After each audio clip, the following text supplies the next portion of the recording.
Beaucoup de choses. Premièrement, une grand-mère rebouteuse, donc qui avait déjà quelque chose dans la famille, qui manifestement m'a transmis des choses. Après, une période où je me suis un peu perdue dans les choses de la vie, et puis une recherche, à un moment donné, de dire « mais qu'est-ce que je fais là? Qu'est-ce que je fais là sur cette terre ?» Et puis commencer à m'intéresser à la naturopathie, au Reiki, enfin, de ci, de là, à la vie après la vie, à bien d'autres choses. Et puis une rencontre avec un chaman qui est arrivé dans ma maison où j'avais des chambres d'hôtes. À cette époque-là, j'avais des chambres d'hôtes avec mon mari, et puis on avait accepté d'accueillir un stage, et puis ce chaman a débarqué chez moi. Et puis ça a été une révélation extraordinaire. Et donc je me suis retrouvée dans le stage alors que je n'avais pas prévu, et puis je me suis retrouvée appelée par les glaciers alors que je n'avais pas du tout prévu. Donc je suis allée à ce stage au glacier, et puis j'ai reçu ce nom de Minté. Donc tout ça sur un certain temps évidemment, mais j'ai reçu ce nom de Minté de ce chaman mexicain. Minté, c'est une divinité gardienne de l'eau dans son pays. Et donc je me suis dit, mais dis donc, pourquoi l'eau? Qu'est-ce que j'ai à faire avec l'eau? Et donc, j'ai commencé à faire un peu mes petites recherches dans mon archéologie personnelle. Et je me suis rendu compte qu'en fin de compte, depuis que j'étais toute petite, j'étais très connectée à l'eau. J'enlevais mes chaussures pour marcher dans la neige, enfin, toutes des choses comme ça que mes parents trouvaient un petit peu bizarres. Et puis je me suis dit, ah ouais, c'est ça. C'est là qu'il y a quelque chose. Et puis bon, de fil en aiguille, l'eau a commencé à me parler et à me dire des choses. Donc c'est très bizarre parce que quand l'eau te parle, évidemment, tu entends une voix, mais tu ne sais pas d'où ça sort. Et puis le maître ou la personne qui t'a enseigné t'a aidé à décortiquer? Rien du tout, non. Rien du tout.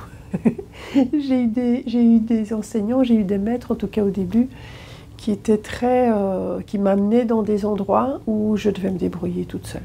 Donc le premier voyage chamanique que j'ai fait, j'ai mis 3 semaines à en revenir. J'étais là, mais j'avais l'impression de planer. J'étais comme une adolescente de 13 ans qui est amoureuse pour la première fois. Je pédalais littéralement. Et donc j'ai appris toute seule.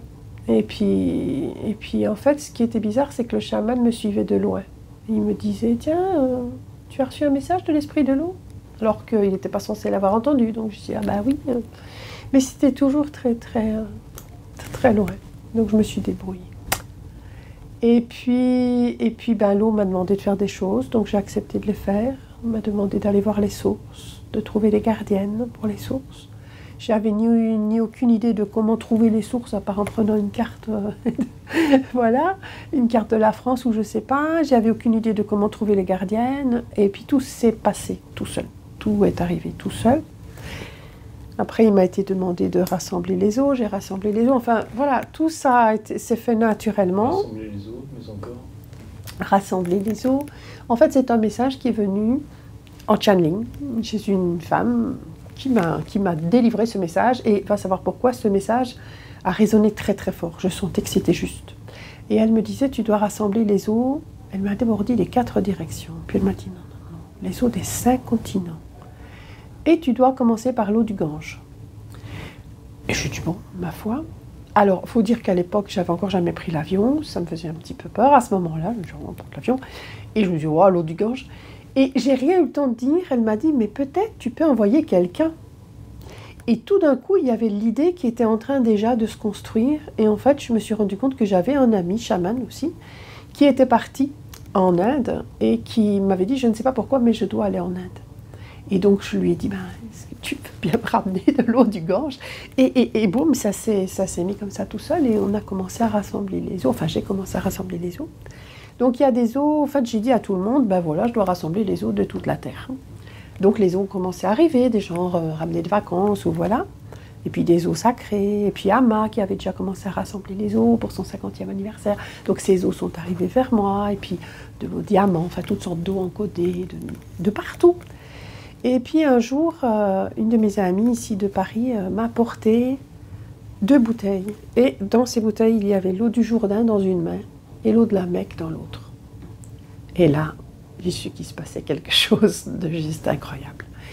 Et donc, bon, toutes ces eaux ont été mélangées. Puis des grands-mères amérindiennes ont commencé à m'envoyer aussi des eaux. Les grands-mères, ce sont les chamans, ça veut dire ça? Grand-mère, en fait, c'est un titre. En anglais, on dit elder, les aînés. Ça veut dire les gens qui ont une connaissance, qui pratiquent, qui ont une sagesse à partager.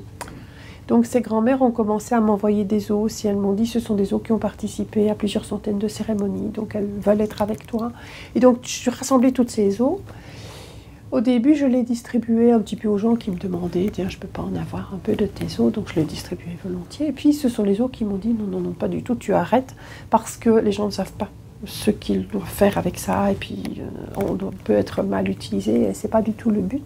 Donc elles m'ont dit, tu devras donner des initiations pour que les gens sachent quoi faire avec ces os, et puis elles ne peuvent aller que dans les mains des femmes, elles ne peuvent pas aller dans les mains des hommes. Bon, et puis j'ai dit, mais une initiation de quoi? Et elles m'ont dit, ne t'inquiète pas, on t'expliquera. Donc ça s'est passé comme ça. C'est un travail, d'accepter ce genre de... C'est un travail sur soi déjà, ne t'inquiète pas. Ouais. Tout mon travail chamanique est comme ça en fait. Même quand je suis arrivée ici, bon, il fallait faire une cérémonie, mais voilà quoi. Je ne sais absolument pas à l'avance ce que je vais faire, comment je vais m'organiser, je laisse venir les choses. Une partie de mon travail est un travail chamanique, bien sûr, est un travail de réveil des personnes, et en particulier des femmes, parce que les femmes ont une mission particulière de porter les eaux et de s'occuper des eaux. Mon travail est de réveiller et d'initier par rapport à ça. Mon travail est donc de porter ces eaux sacrées aussi là où elles doivent aller, c'est-à-dire partout sur la planète, parce qu'elles ont aussi un travail à partager sur la planète. Elles vont vers les rivières, elles vont vers les océans. On reverse de ces eaux. Elles ne sont pas juste rassemblées, elles sont aussi reversées. Mon travail est aussi un travail de guérison, aider les personnes, je ne suis pas un docteur en médecine, mais de guérison de l'âme, plus exactement. Donc je fais aussi beaucoup de travail de ce côté-là pour guérir les eaux intérieures. Ça, c'est un peu tout mon travail de chaman. À côté de ça, tu m'avais d'ailleurs posé une question tout à l'heure à laquelle je n'ai pas fini de répondre. C'était comment mon chemin, les Apaches, etc. Je viens avec ça parce qu'il faut que je t'explique quelque chose.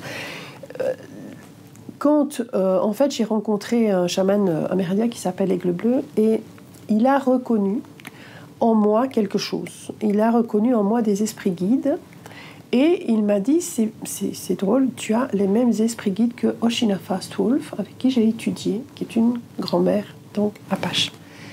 Je lui ai dit, oui, je sais que je dois... Il m'a dit, tu devrais la rencontrer. Je lui ai dit, oui, je sais. Depuis le premier jour où j'ai ouvert ton livre, j'ai vu son nom, je sais que je dois la rencontrer.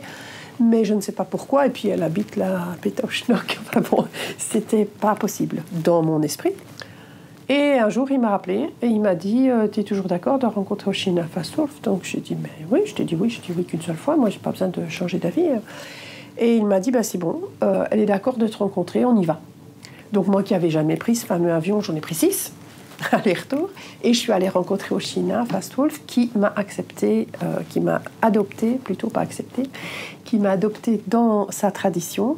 Donc je suis maintenant pour elle légalement sa fille, et qui m'a donné l'initiation de femme guerrière. Donc si tu veux, on en reparle après, mais pour revenir à ça, ce que Oshina me disait, disait d'ailleurs, c'est vraiment le grand truc de sa vie, c'est que la seule chose que nous laissons au monde, c'est la façon dont nous vivons notre vie.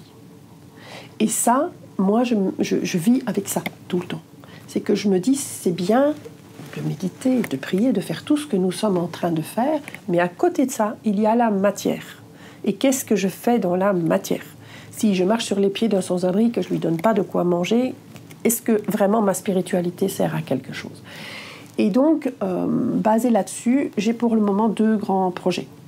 Donc il y en a un qui est basé essentiellement en Afrique. Donc je travaille avec une association humanitaire qui s'appelle Charity Water. Et donc on rassemble de l'argent tant qu'on peut à travers différentes activités, et on les envoie sur ce projet pour placer des pieds d'eau en Afrique. La deuxième chose, qui est un des grands projets de ma vie aussi, c'est ceci. Justement, j'étais en train de me promener avec mes livrets. C'est le message de l'eau, qui est un livret qui a été fait par le docteur Emoto, que j'ai traduit, révisé la traduction parce qu'il était pré-traduit, avec lui en français. qu'on porte avec l'association que j'ai créée. Donc il se fait que le docteur Emoto, c'était quoi, 2009-2010, il est venu en France, il m'a demandé de lui organiser une conférence, donc on a organisé une conférence, c'était la première que je faisais avec lui, à Cassis, et, en France bien sûr, et on a commencé à parler de ce projet, il avait ce livret en anglais, en espagnol, puis moi je lui ai dit, mais écoute, moi vraiment ton projet ça m'intéresse, je voudrais le porter en français. Donc on a créé cette association. Avec cette association, pareil, on a commencé à rassembler des sous, les gens ont commencé à se bouger. Moi je fais des activités dans cette association bénévolement pour que les sous puissent commencer à rentrer. Et puis on a pu rassembler suffisamment pour pouvoir imprimer une première série de 10 000 livrets. Donc c'est ces livrets qui sont là, j'étais justement en train de les monter pour les poser sur la table là-haut.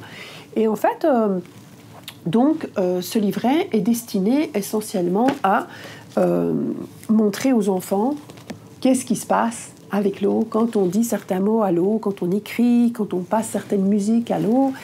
Et puis montrer aussi à travers des expériences, par exemple comme l'expérience du riz qui se trouve là, voilà, que tu connais certainement. Qu'est-ce qui se passe si on dit ce qu'on appelle des vilains mots à l'école? Ou bien qu'est-ce qui se passe si on dit « je t'aime »,« tu es beau », enfin voilà. Et en fait, les enfants peuvent voir à travers ces expériences vraiment ce qui se passe dans les eaux de leur corps, et puis donc dans les eaux du prochain, et puis donc dans les eaux du monde. Donc voilà un petit peu. Et ça, c'est vraiment les deux projets terre à terre que je mène pour le moment. Il y en aura d'autres, parce qu'il y a d'autres choses qui sont dans l'air. J'imagine.